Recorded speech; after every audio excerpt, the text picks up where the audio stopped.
சாரா, மெதுவா மெதுவா. சாரா, சாரா. ஐயோ, ரொம்ப வலிக்குதா? இங்க பாரு, வருண் இப்பதான் எல்லாத்தையும் மறந்துட்டு அவன் லைஃபே ஸ்டார்ட் பண்ணியிருக்கான். ஆனா அதுக்குள்ள நீ செத்துட்டேன்னு ஒரு டிராமா பண்ணி மறுபடியும் அவனை கஷ்டப்படுத்திட்ட. அவன் இனிமேலாவது வெண்ணிலா கூட வாழணும்னு ஆசைப்படுறேன்.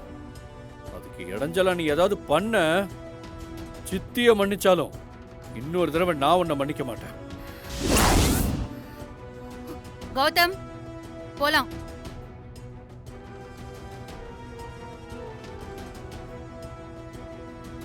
ஒன்றும் இல்லை சித்தி, நான் கொஞ்சம் டைட்டாக கட்டிட்டேன். அதான் எப்படி அவுக்கணும்னு சொல்லி கொடுத்துட்டு வரேன்.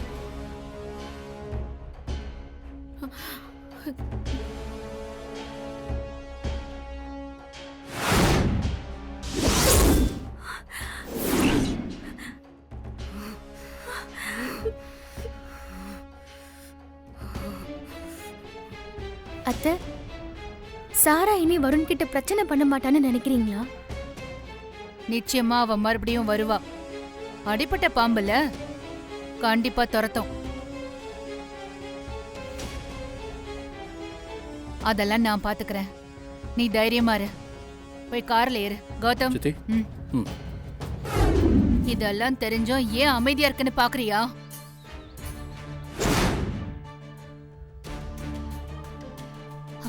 என் அக்கா தான் பையனுக்கு ஒரு நல்ல வாழ்க்கை அமைஞ்சிருக்குன்னு இப்பதான் கொஞ்சம் நிம்மதியா இருக்காங்க. அது உன்னால கெட்டுட வேண்டான்னு நினைக்கிறேன். அதுக்காக எல்லா நேரமும் நான் பொறுமையா இருப்பேன்னு நினைக்காத. நீ என் குடும்பத்துக்கு எதிரா பண்ற எல்லா வேலையையும் இத்தோட நிறுத்திக்கோ. இல்லன்னு வை. நான் சொன்னா கௌதமே உன்னை தலை கீழா கட்டி தொங்க விடுவான். வருண தொடணும்னு நீ நினைக்கும் போதெல்லாம் உன் கண்ணுல தெரியுற இந்த பயம் உனக்கு ஞாபகத்துக்கு வரணும். வெண்ணிலா, லீலாவதி அத்தை என் மேல கோமா இருக்காங்க. நீ தான் எப்படியாவது பேசி அவங்கள சரி பண்ணணும். நீ பண்ண வேலைக்கு யாருக்கு தான் கோவம் வருது? ஆமாக்கா, நீ பண்ணது நினைச்சு எனக்கும் உன் மேல வருத்தமா தான் இருக்கு. அண்ணாமலை அத்தைக்கு முன்னாடி எதுவும் காட்டிக்க கூடாதுன்னு தான் ஒரு பிரச்சனையும் இல்லைன்னு சொன்னேன். பட் என்ன இருந்தாலும் நீ இப்படி பண்ணிருக்க கூடாது. வெண்ணிலா, நான் வேணும்னு அப்படி பண்ணலடி. உனக்கு நல்லது நடக்கும்னு நினைச்சுதான் அப்படி பண்ண. எனக்கு நல்லது நடக்கணும்னு நினைச்சு பண்ணிருந்தா நீ என்கிட்ட சொல்லிட்டே பண்ணிருக்கலாம்ல. ஆனா நீ சொல்லலையே. அப்போ நீ என்ன நம்பலையா? நான் உன்னை நம்புறேன்க்கா. ஆனா எல்லாரும் உன்னை நம்ப மாட்டாங்க. ஏதோ எனக்கு நல்லது நடக்கணும்னு நினைச்சு அப்படி பண்ணிட்டா. அதுக்குன்னு இப்படி ஒரு பொய்ய சொல்லணுமா? இவ பண்ண காரியத்தால வருணுக்கு ஏதாவது ஆயிருந்தா? எனக்கு புரியுது அத்தை, இப்படி எல்லாம் நடக்கும்னு அக்கா நினைக்கல. அவ எனக்கு நல்லது பண்ண போய் இப்படி தப்பாயிடுச்சு. அக்கா சின்ன வயசுல இருந்து என்னை தூக்கி வளர்த்திருக்கா. அவளுக்கும் நான் நல்லா இருக்கணும்னு ஆசை இருக்கும்ல. அதனாலதான் அத்தை இப்படி பண்ணிட்டா. தயவு செஞ்சு அக்காவை மன்னிச்சிடுங்க. ஆமா அத்தை, வருணும் வெண்ணிலாவும் சந்தோஷமா வாழணும். அதுக்கு வருண் சாராவை மறக்கணும் தான் இப்படி பண்ணிட்டேன். அது இவ்வளவு பெரிய பிரச்சனை ஆகும் நான் எதிர்பார்க்கல. நீங்க தானே அத்தை சொன்னீங்க, இந்த குடும்பத்துல யாருக்கு என்ன பிரச்சனை வந்தாலும் அதை எல்லாரும் சேர்ந்துதான் சரி பண்ணணும்னு. அதனாலதான் வெண்ணிலாக்காக இத பண்ண.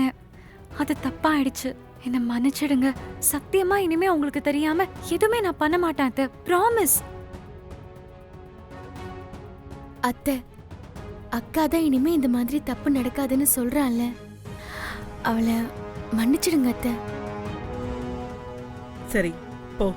ஆனா இனிமே இது மாதிரி நடக்காம பாத்துக்கோ. கண்டிப்பா அத்தை. இனிமே உங்களுக்கு தெரியாம ஒரு சின்ன விஷயம் கூட பண்ண மாட்டேன். வருண் சாப்பிடாம இருக்கும்போது எல்லாரும் அவனை எப்படி ரூமை விட்டு வெளியே கூட்டிட்டு வர்றதுன்னு தெரியாம போராடிக்கிட்டு இருந்தோம். ஆனா நீங்க மட்டும்தான் உங்க அப்பா அம்மா வர வச்சு வெண்ணிலா வீட்டுக்கு அனுப்ப நினைச்சீங்க. அதுக்கு முன்னாடி ஹனிமூன் போயிட்டு வந்தப்பவும் இப்படிதான் பண்ணீங்க. சாரா இங்க வந்து தங்கினப்பவும் நீங்க வெண்ணிலாவை வீட்டை விட்டு வெளியே அனுப்பி வைக்க தான் முயற்சி பண்ணீங்க. இப்படி என்னால சொல்லிக்கிட்டே போக முடியும். சேர்த்து வைக்கணும்னு நினைக்கிற யாரும் இப்படி எல்லா பிரச்சனையிலையும் என் தங்கச்சி எதுக்கு இங்க கஷ்டப்படணும், வீட்டுக்கு அனுப்பிடுங்கன்னு சொல்ல மாட்டாங்க. அன்னைக்கு உங்க மங்கா பெரியம்மா வந்து அந்த பேச்சு பேசுறாங்க. அதுக்கெல்லாம் காரணம் நீங்க தான். நீங்க வெண்ணிலா வந்து கூட்டிட்டு போக சொல்லாம அவங்க இங்க வந்திருப்பாங்களா? இந்த ஆள அண்ணாமலையாட்ட சொல்றதெல்லாம் யோசிக்காம செய்யற தத்தின்னு நினைச்சா எல்லாத்தையும் நோட் பண்ணிட்டு இருந்திருக்கான். கரெக்டா கேக்குறானே, இப்ப என்ன பண்றது?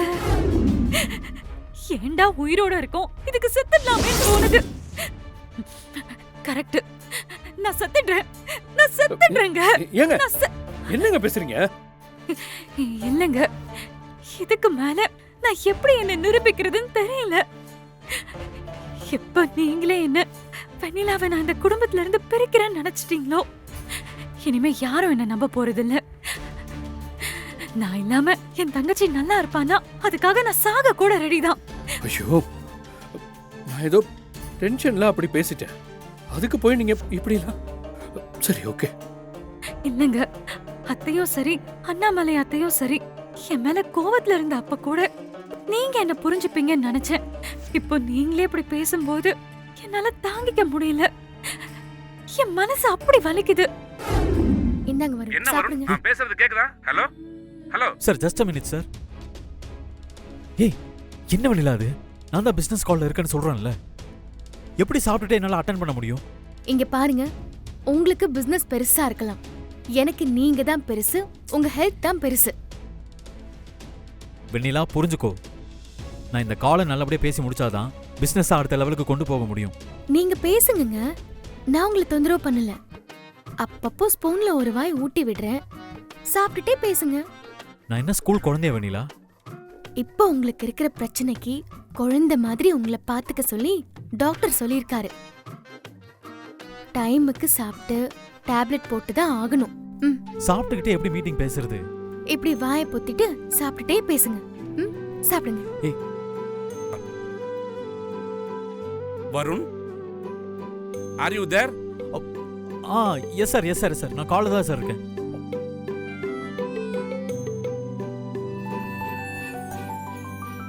ஆஹா, போதும். லாஸ்ட் வாய், அவ்வளவுதான். லாஸ்ட் வாய். அவ்வளவுதான், முடிஞ்சிருச்சு. நீங்க பேசுங்க. இந்த டீலை உங்களுக்கு முடிச்சு தரணும், அவ்வளவுதானே? ஆமா சார். ஓகே வருண், உங்க பிசினஸ் ஐடியாவோட நல்லா தான் இருக்கு. இந்த டீல் ஃபைனான்சியருக்கு ஓகே தான். ஆனா அவங்க ஒரே ஒரு கண்டிஷன் தான் வைக்கிறாங்க. என்ன சார் அது? அவங்கள பொறுத்த வரைக்கும் உங்க கம்பெனியோட ஷேர்ல ஒரு போர்ஷனை உங்க மனைவிக்கு கொடுக்கணும். இல்ல நீங்க அவங்கள ப்ராப்பரா டைவர்ஸ்